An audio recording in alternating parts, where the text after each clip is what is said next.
Dizem que nas madrugadas mais silenciosas das planícies e das florestas esquecidas pelo homem, há um som que nenhum vivo deseja ouvir.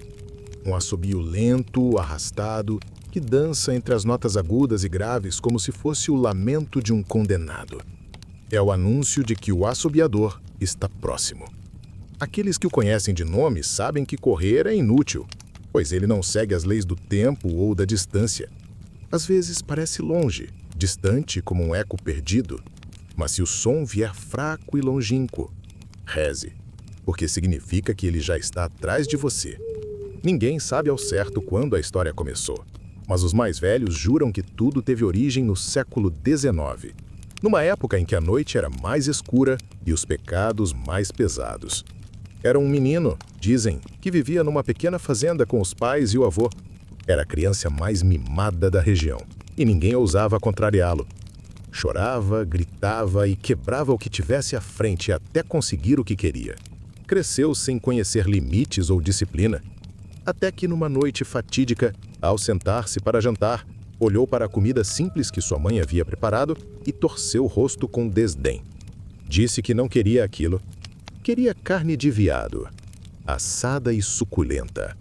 O pai, homem cansado de tantas exigências, prometeu que caçaria um para agradar ao filho. Partiram juntos para a floresta, armados apenas com uma velha espingarda e uma faca de caça. Mas a mata, naquela noite, parecia viva e nenhum animal se deixava encontrar. Horas se passaram e nada. O pai, exausto, decidiu voltar de mãos vazias. Foi então que o menino, tomado por uma fúria insana, agarrou a faca e cravou-a no ventre do próprio pai, repetidas vezes, até o corpo tombar no chão coberto de folhas. O silêncio que se seguiu só foi quebrado pelo som úmido das lâminas cortando carne. Ele abriu o corpo e retirou as vísceras, levando-as consigo como se fosse a coisa mais natural do mundo. Ao chegar em casa, colocou as entranhas sobre a mesa e pediu que a mãe as cozinhasse. A mulher, confusa, perguntou onde estava o marido, e quando percebeu o que tinha nas mãos, soltou um grito que ecoou pela casa. O avô, ao saber da monstruosidade, não hesitou. Amarrou o neto a um tronco no quintal, de costas nuas, e chicoteou-o até que a pele se abrisse em cortes profundos. Depois, despejou pimenta e limão sobre as feridas, fazendo o garoto urrar como um animal. E então veio a maldição. Dizem que o velho, com voz carregada de ódio, chamou os ventos e a noite para testemunhar. Amaldiçoou o neto a vagar eternamente, carregando nos ombros um saco repleto dos ossos do próprio pai, condenado a nunca mais descansar e a ser perseguido pelo cão Tureco, o cão do diabo, cujo latido é capaz de rasgar o silêncio como uma lâmina invisível. Desde então, o assobiador percorre os campos e as florestas. Sua figura alta e deformada erguendo-se acima das árvores.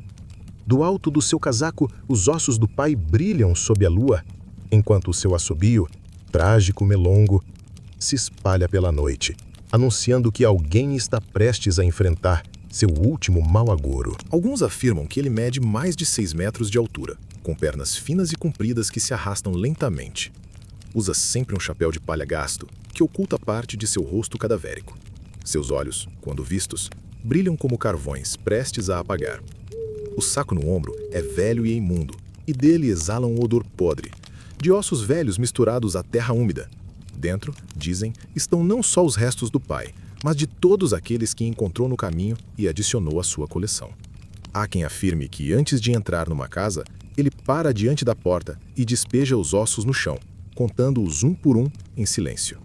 Se alguém dentro da casa o perceber e olhar para ele, nada acontecerá. Mas se ninguém notar, na manhã seguinte, um dos moradores será encontrado morto e seus ossos se juntarão ao saco. O assobio é seu anúncio e também seu jogo cruel. Às vezes, ele aparece apenas como uma sombra alta entre as árvores, imóvel, observando. Outras vezes, surge diante de bêbados ou mulherengos, castigando-os de formas impensáveis. Aos primeiros, aproxima-se lentamente e suga o álcool diretamente de dentro de seus corpos, através do umbigo, deixando-os sóbrios e mortos.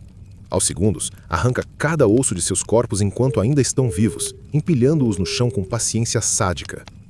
Em algumas regiões da Colômbia, Contam que o assobiador é também conhecido como silbador ou chiflon, e que não passa de uma alma condenada a buscar companhia. Mas mesmo nessas versões mais brandas, a morte sempre o acompanha. Se o assobio soar agudo, a próxima vítima será uma mulher. Se for grave, um homem. Moradores das zonas rurais dizem que já o viram em noites quentes de verão, sentado sobre um tronco caído, brincando com o pó e a terra nas mãos, como se não houvesse pressa. Mas é na estação das chuvas que sua fome desperta. Nessa época, seu assobio ecoa com mais frequência, misturado ao som da água caindo e das árvores rangendo ao vento. A cada passo, seus pés longos deixam marcas fundas na lama, e seu cheiro se mistura ao odor úmido da floresta. Alguns poucos sobreviventes que juram tê-lo visto falam da sensação paralisante de serem observados de perto, mesmo quando o viam a centenas de metros de distância. O som do assobio ia e vinha, brincando com seus sentidos, até que, de repente, já estava bem atrás deles. Nenhum deles ousa falar por muito tempo sobre o que aconteceu depois. Só dizem que não se deve responder ao assobio. Não se deve imitar o som. Não se deve sequer assobiar à noite, pois isso é como chamá-lo. Se um cachorro começar a latir pro nada e logo depois vier um assobio baixo e constante, é tarde demais. Tranque portas e janelas.